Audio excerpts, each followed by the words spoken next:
Hello అందరికీ welcome back to Advik talks. ఈరోజు నేను వీడియోలో వచ్చేసి ఒక మంచి రెసిపీతో అయితే మేము ముందుకు వచ్చాను ఫ్రెండ్స్. ఇదైతే లసున్ మేతి.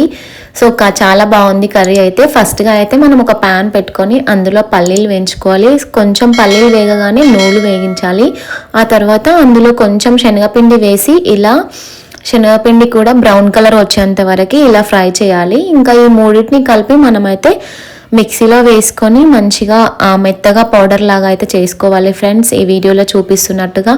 సో టేస్ట్ అయితే చాలా బాగుంది. ఫైనల్గా అయితే నాకు చాలా బాగా నచ్చింది. మా చెల్లెలు అయితే చెప్పింది ఈ రెసిపీ నాకు. సో నెక్స్ట్ వచ్చేసి ఒక చిన్న కడాయి పెట్టి అందులో బటర్ కానీ లేదంటే ఆయిల్ కానీ యూజ్ చేయండి.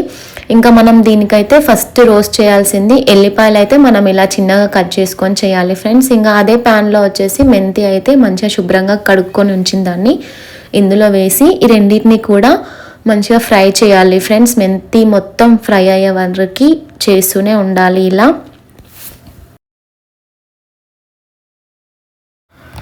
సో ఇలా కలుపుతూ ఉండాలి కాసేపు, కింద అడగంటకుండా. సో అలాగే కాసేపు మూత పెట్టి ఇలా తీయగానే మెంతి అంతా కూడా ఫ్రై అయిపోతుంది ఫ్రెండ్స్. ఇలా ఫ్రై అయిన దాన్ని అయితే మనం ఒక ప్లేట్లోకి అయితే తీసుకోవాలి ఫ్రెండ్స్, ఈ వీడియోలో చూస్తున్నట్టుగా.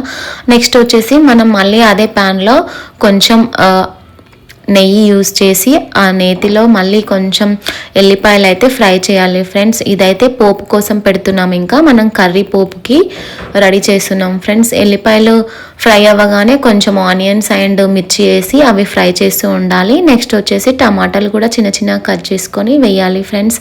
నెక్స్ట్ వచ్చేసి కాసేపు మూత పెట్టించాలి, ఎందుకంటే అవి మాగినట్టు అవుతూ ఉంటుంది.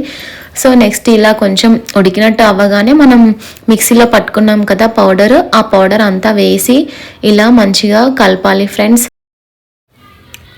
సో ఇలా కలిపినాక ఇందులో కొంచెం పసుపు, ఉప్పు, కారం యాడ్ చేసి మళ్ళీ వాటిని మంచిగా మిక్స్ చేయాలి. సో వీడియోలో చూపిస్తున్నట్టుగా. నెక్స్ట్ వచ్చేసి ఇవి కొంచెం ఇలా ఫ్రై అవ్వగానే కొంచెం వాటర్ యాడ్ చేయాలి. వాటర్ యాడ్ చేసి కలుపుతూ ఉండాలి.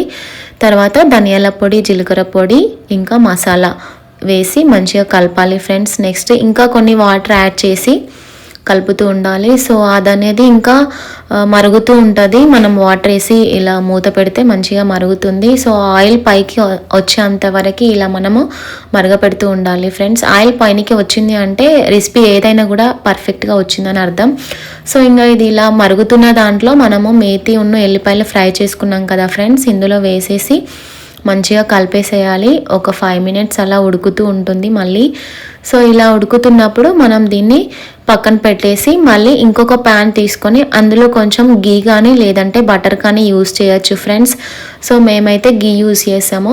సో ఇందులో వచ్చేసి మళ్ళీ ఎల్లిపాయలు కొంచెము తీసుకోవాలి, ఎల్లిపాయలు రోస్ట్ చేయాలి కొంచెం రెడ్గా అయ్యేంతవరకు వీటిని రోస్ట్ చేస్తూ ఉండాలి. అందులోనే కొంచెం ఆవాలు, జీలకర్ర, కొంచెం చిటికెడు పసుపు వేసి ఈ పోపు అంతా కూడా మనం ఏదైతే చేసామో లసున్ మేతి కర్రీ, సో ఇందులో అయితే ఇలా వేయాలి ఫ్రెండ్స్. ఈ పోపు అంతా కూడా ఇప్పుడు నేను ఇందులో పోస్తున్నాను చూడండి. సో ఫైనల్గా అయితే మనం కొత్తిమీరతో గార్నిష్ చేసుకుంటే చాలా బాగుంటుంది ఫ్రెండ్స్. ఇది వచ్చేసి చపాతీలోకి కానీ రైస్లోకి కానీ చాలా బాగుంది కర్రీ అయితే. సో మీకు కూడా చేయాలనిపిస్తుందా ఫ్రెండ్స్? ఒకసారి ట్రై చేసి చూడండి. అలాగే కామెంట్ మాత్రం చేయడం మాత్రం మర్చిపోకండి ఫ్రెండ్స్. కర్రీ అయితే చాలా టేస్టీగా ఉంది. లసుని అంటే ఎల్లిపాయలు అన్నమాట. ఈ కర్రీకి కావాల్సింది ఎల్లిపాయలు అండ్ మేతి. సో నా వీడియో కనుక మీకు నచ్చినట్టయితే ఒక లైక్ చేసి అలాగే సబ్స్క్రైబ్ చేసుకోండి ఫ్రెండ్స్.